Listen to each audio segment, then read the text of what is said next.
Kompletament bil-kontra dak li qal il-kap fl-aħħar żmien dwar iċ-ċedoli PN, il-Kap Eżekuttiv Nazzjonalista Sabina Ġuska Burdin iddikjarat li dawn qed jitħallsu lura kif miftijem oriġinarjament. F'Settembru li għadda meta mistoqsi fuq is-suġġett Alex Borg kien sosta li 90% ta' ċedoli ma kienu se jitħallsu lura għax kien sar ftehim ma' dawk li selfu lill-Partit Nazzjonalista biex l-istess self jiġġedded għal perjodu ieħor. Id-dikjarazzjoni ta' Ġuska Burdin f'intervista mal-Independent ikkonferma l-kriżi ta' dejn li qed jiffaċċja il-Partit Nazzjonalista kif din is-sena jridu jitħallsu lura mal-4 miljun euro f'dejn għal daqstant jidher ċar li fallow it-tentattivi tal-kap biex is-sidin ta' ċedoli jaħfrulu id-dejn jew iġedduh. L-aħħar rapport finanzjarju nazzjonalista jindika li f'sena il-Partit Nazzjonalista ikollu dħul ta' ftit aktar minn 2 miljun euro. Kontra dan hemm spejjeż ta' aktar minn 1.8 miljun euro u allura il-Partit Nazzjonalista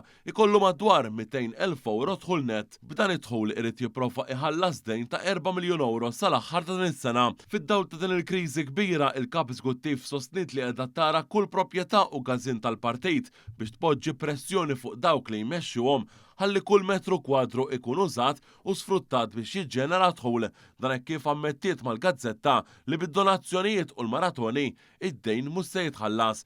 Kontra dak li jsostni Borg meta jisħaq li l-importanti u li l-partit ikollu assi aktar mill-idjun, Kap Burdin sostniet li kollok assi ma jfissirx li kollok likwidità. Għalhekk qiegħda iddur kull proprjetà tal-partit flimkien ma' xi speċjalisti tar-real estate biex tara kif kull proprjetà tista' trendi flus. Meta mistoqsi biex telabora fuq il-pjan tal-Partit Nazzjonalista biex ħallas id-dejn, Ġuska Burdin evitat għal kollox li tagħti id-dettalji. L-istess għamlet meta il-ġurnalista tal-Independent staqsieta kif il-Partit Nazzjonalista jista' jitkellem fuq id-dejn nazzjonali meta il-partit stess u mobbi b'daqstan dejn.